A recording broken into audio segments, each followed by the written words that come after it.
अस्सलाम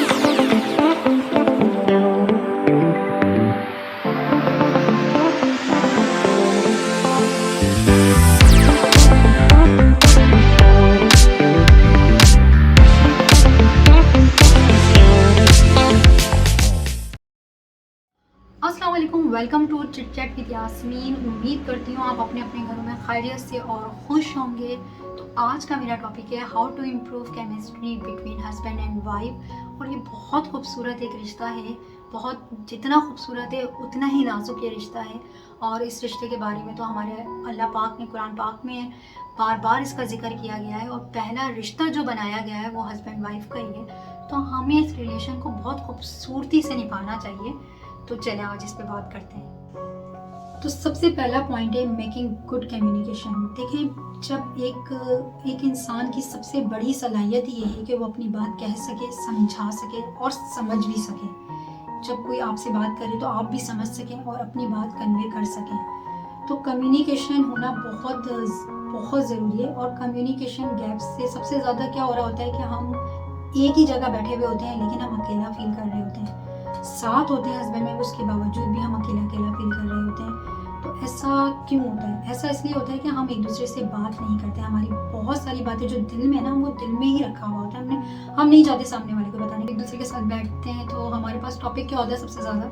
आज घर में क्या बनाएंगे, आज घर में क्या पकना है, और आज बच्चों के लिए आज हमें ये लेके जाना है। मतलब अगर आप मेजॉरिटी अपनी बातें फोकस करेंगे ना, तो हम सिर्फ काम की बातें कर रहे होते हैं। उसके अंदर कोई इस तरह की बात नहीं हो रही होती है कि आप लोगों को मेंटली तौर पे थोड़ा सा आप फ्रेश फील करें या थोड़ा सा आप गार्डन की तरफ जाके टहल लगा रहे हो। ऐसा कुछ नहीं हो रहा होता ना, क्योंकि देखिए वो मूवीज़ में जो होता है ना, वो बहुत रोमांटिक सीन क्रिएट किए हुए होते हैं। जो हस्बैंड वाइफ हाथ पकड़ के जो है वॉक कर रहे हैं और एक दूसरे को फूल दे रहे हैं, और मतलब बहुत कुछ रोमांटिक सॉन्ग पीछे चल रहे हैं, ला ला ला। लेकिन रियलिटी में ऐसा कुछ नहीं होता। रियलिटी में हम अपने बच्चों की पढ़ाई डिस्कस कर रहे होते हैं, खाने में क्या बनना है, और बहुत ज़्यादा है तो यार आज ऑफिस में क्या होगा। तो इन सारी बातों से थोड़ा सा अगर आप अपने आप को निकालेंगे ना, तो बहुत खूबसूरत रिलेशन बनेगा। क्योंकि हम लोग ये नहीं कर रहे होते हैं। हम लोगों को सिर्फ और सिर्फ अपने काम की हद तक लगे हुए होते हैं।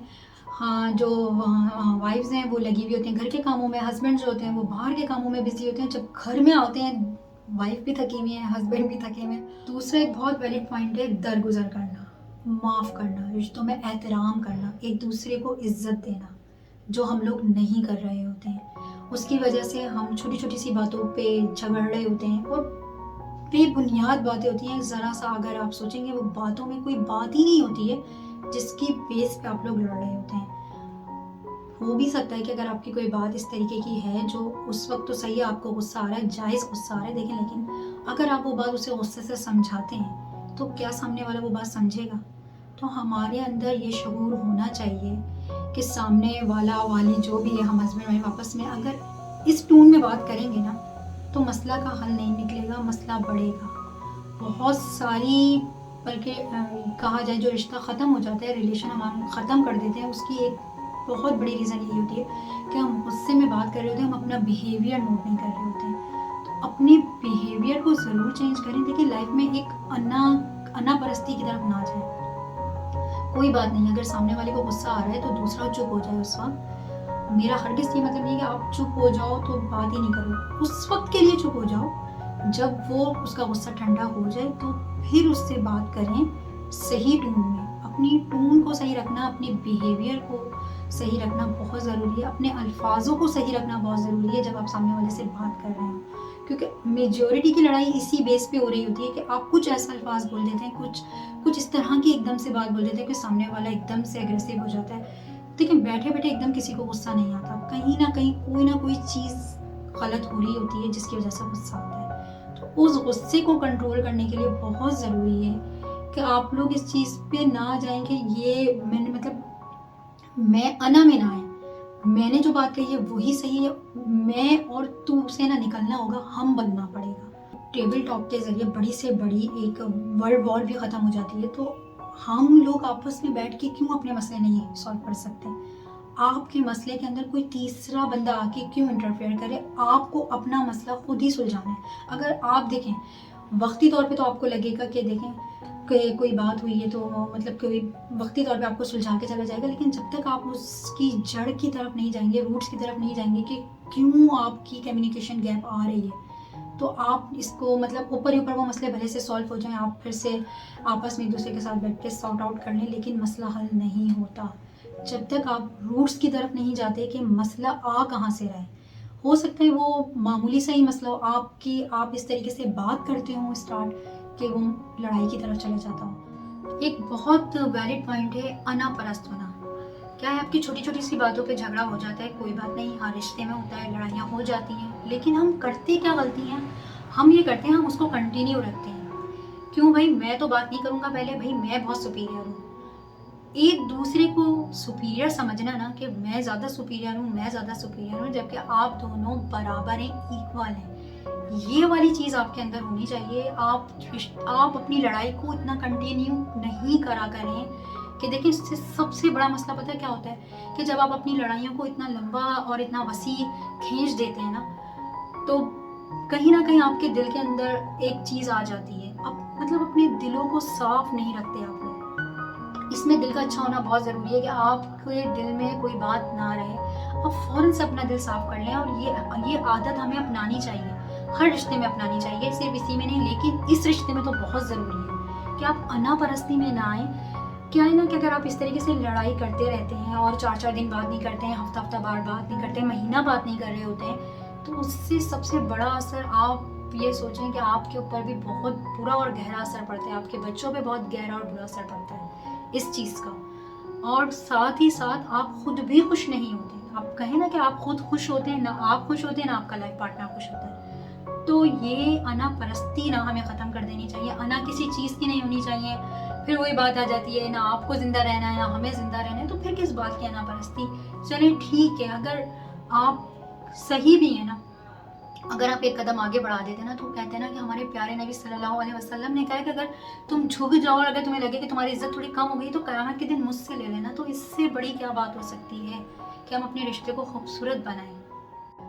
इसके बाद हमारे पास जो एक वैलिड पॉइंट है वो है बी अ फ्रेंड बने, एक दूसरे के दोस्त बने।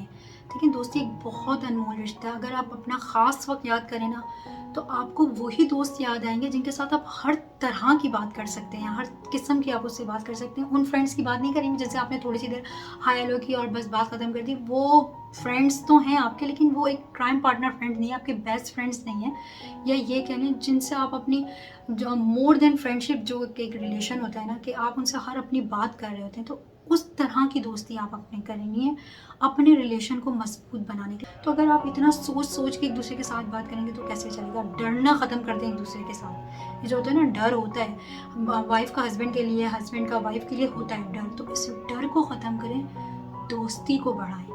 और दोस्ती इस तरीके की होनी चाहिए ना कि आप बोलें कि यार बस अब मुझे घर पहुंचना है, या बस अब मैं वो घर पे आएगा तो बस मुझे अपनी सारी बातें करनी है। हाँ, वो अलग बात है कि आते ही पहले खाना पूछ लेना भाई, या पहले आप भी पूछ लेना कि आप तो थकी नहीं हो, तो रिलेशन चलता है। रिलेशन की खूबसूरती ही इसी में कि आप दोनों एक दूसरे के साथ फ्रेंडशिप करें। और देखिए, अगर आपकी इस टाइप की फ्रेंडशिप हो गई है ना, तो दुनिया की कोई ताकत, कहते हैं ना कि कोई तीसरा आके आपको लड़वा देता है, ये बहुत कॉमन एक चीज़ सुनने में आती है कि कोई तीसरा आता है भाई उसकी वजह से लड़ाई हो जाती है। ऐसा कुछ ही नहीं होता। जब आपके रिलेशन में वीकनेस होती है ना, लड़ाई सिर्फ तभी होती है। तो फ्रेंडशिप में क्या हो रहा है कि हम लोग ना एक दूसरे की टांग खींच रहे होते हैं, एक दूसरे के साथ मस्ती मजाक कर रहे होते हैं। कभी कभी ऐसा भी लगता है कि यार हम हद से ज़्यादा ऊपर चले गए। और देखिए फ्रेंड्स, वही होता है जो आपको सिर्फ पॉजिटिव ना दिखाए, बल्कि आपके नेगेटिव साइड भी आपको बताए कि देखो आप ये गलत कर रहे हो। तो एक तरह हस्बैंड और वाइफ की बिना फ्रेंडशिप इसी तरीके की होनी चाहिए, बिल्कुल अच्छी सी फ्रेंडशिप होनी चाहिए कि जिसमें लोग समझ सकें एक दूसरे को, यार कि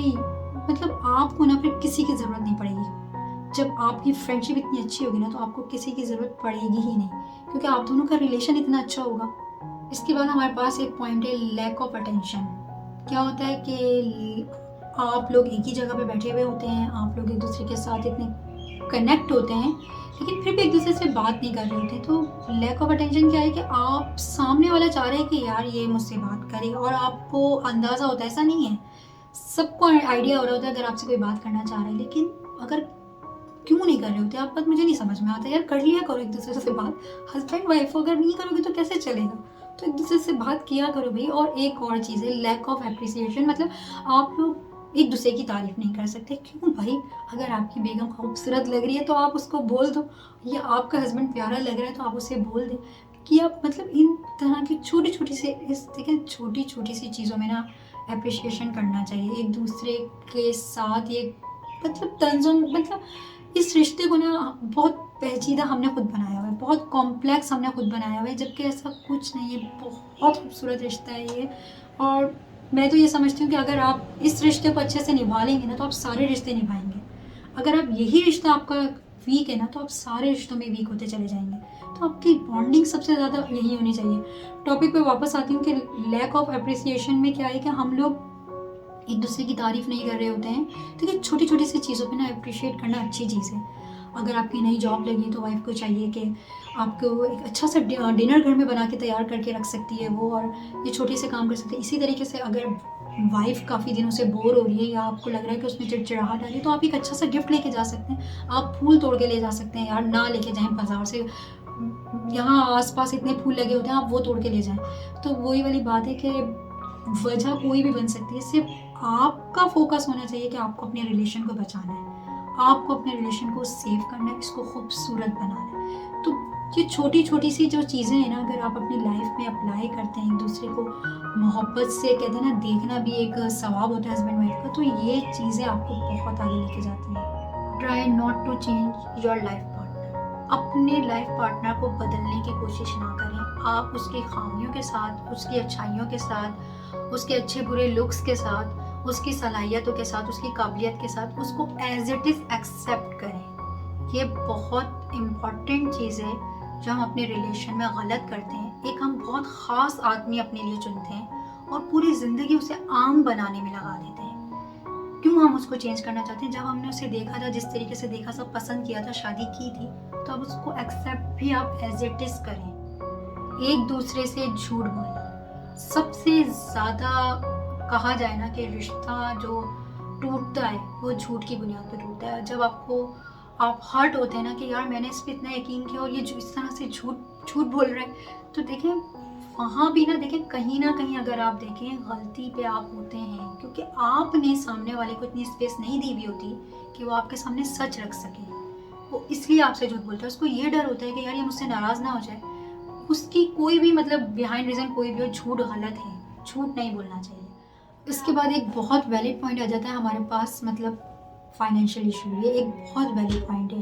तो ज़ाहिर है पैसों को इम्पोर्टेंस देना, मैं ये नहीं कहती कि पैसों को आप इम्पोर्टेंस ना दें, उसके बिना भी गुजारा नहीं है, लेकिन एक लिमिट रखें। या आपके ऊपर डिपेंड करता है कि किस हद तक आपको पैसे को वैल्यू देनी है। अगर आपको हद से ज़्यादा आप जब कमाने की लत में लग रहे हैं तो भी जाहिर सी बात है आप में मसले, आपके रिलेशन में मसले आएंगे। अगर हद से कम है, ज़्यादातर मसले कम ही होने की वजह से आते हैं, लेकिन क्या वो कम होने की वजह से आप लोग अगर हर बात पे लड़ते रहेंगे तो क्या वो मसला सॉल्व हो जाएगा? देखो आपस में अगर आप दोनों मिलकर सुलझाएंगे ना तो कोई ताकत इतनी बड़ी नहीं है, पैसे की ताकत कोई बड़ी नहीं है, आप कर लेंगे सॉल्व। अगर एक मंथ में पैसे कुछ कम भी आ रहे हैं तो आप दोनों मिलके इस तरीके से अपना शेड्यूल फिक्स कर सकते हैं कि आज चलो इस चीज़ को कट ऑफ कर देते हैं या किसी दूसरी चीज़ को कट ऑफ कर देते हैं, ताकि हम लोगों का जो ये मंथ है वो अच्छे से गुजर सके।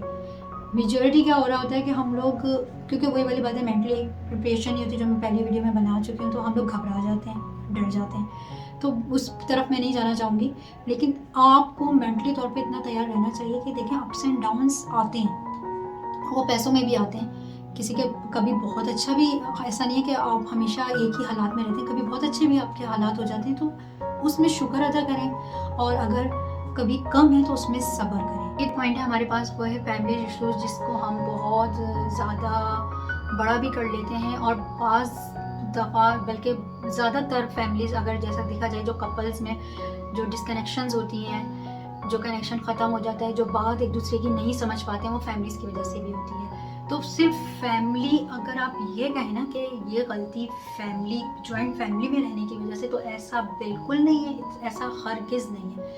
देखिए फैमिली आपका एक बहुत अहम हिस्सा है। अगर आप ज़रा सा सोचें, अगर आपकी थोड़ी सी लैक ऑफ प्राइवेसी बेशक होती है, लेकिन आप ये देखें आपकी पॉजिटिव साइड भी है। आपको बहुत जगह आपकी फैमिली आपके साथ खड़ी भी होती है, आपका साथ देती है। तो सिंपल है, आप क्या करें, अगर फैमिलीज में इश्यूज हैं भी तो देखें आप इग्नोर करें। देखें आप फैमिली को नहीं छोड़ सकते हैं। आप उसकी फैमिली के बारे में बात ना करें, उसके जो नेगेटिव साइड्स है आप इग्नोर कर दें। अगर दूसरे की तरफ से, फैमिली की तरफ से इग्नोरेंस है तो आप एक दूसरे की फैमिली की चीज़ों को इग्नोर करें। सिर्फ और सिर्फ यही हल है कि अगर आप लोग एक दूसरे की फैमिली को एक्सेप्ट करते हैं, दिल से एक्सेप्ट करते हैं, तो देखें परेशानियां नहीं होंगी और करना पड़ेगा। इसके अलावा कोई हल ही नहीं है। एक दूसरे की फैमिलीज़ को आपको एक्सेप्ट करना है, उसके डिफरेंसेस के साथ, उसकी अच्छाइयों के साथ, उसकी बुराइयों के साथ। अगर आप इस तरीके से नहीं करते हैं, आप एक दूसरे की बुराइयां करते रहते हैं, तुम्हारी फैमिली में ये हो रहा है, हमारी फैमिली में ये हो रहा है, यार मतलब ग्रो अप हो जाएं, बड़े हो जाएं। अब आप लोग बच्चे नहीं रह गए कि आप फैमिलीज़ के पीछे, ख़ानदानों के पीछे सिर्फ लड़ते रहें। तो बेसिकली रीज़न भी यही होता है कि बहुत सारी जो शादियाँ टूट जाती हैं, जो रिश्ते ख़राब हो जाते हैं, उसकी एक बहुत बड़ी वजह यही होती है। क्योंकि देखिए फैमिली का इसमें कहीं कोई मसला नहीं होता कि फैमिली ने कुछ गलत किया होता है। रिश्ता टूटता खुद आपकी ही वजह से। आप दूसरों की बातों में आते हैं, आप बातों को ध्यान से नहीं सुनते, आप समझते नहीं हैं। फैमिली बहुत प्यारी चीज़ है, आप नहीं समझते हैं कि आपकी गलती होती है। तो आपस में अपने रिलेशन के बीच में नहीं लाएं इन बातों को, इग्नोर करें। नेगेटिव बातें होती रहती हैं फैमिलीज में, उसको इग्नोर करें। आप किसी को बदल नहीं सकते, आप सिर्फ खुद को बदल सकते हैं। आप खुद को बदलें, आपकी खुद की ज़िंदगी बेहतर हो जाएगी। अगर आप किसी को इग्नोर करते हैं तो आपकी खुद की ज़िंदगी बेहतर होती है। तो बहुत कोशिश की कि वीडियो छोटी हो, लेंदी ना हो, क्योंकि लेंदी वीडियो होती है तो मैं समझ सकती हूँ, लोग बोर हो जाते हैं, देखना नहीं चाहते, आप बीच में से वीडियो देखना बंद कर देते हैं। लेकिन फिर भी ये टॉपिक ऐसा था कि मैं इस पर 1-1.5 घंटा भी बात करती तो बात ही नहीं ख़त्म होने वाली थी। तो काइंडली वीडियो को लाइक करें, सब्सक्राइब करें, और अगर आप लोग कुछ चेंजिंग्स चाहते हैं तो मेरे कमेंट सेक्शंस में लिखें, मुझे बताएं कि मुझे और किस चीज़ में इम्प्रूव करना चाहिए। आपके कमेंट्स का यकीन करें मेरे ऊपर बहुत असर होगा। तो मुझे दुआओं में याद रखें।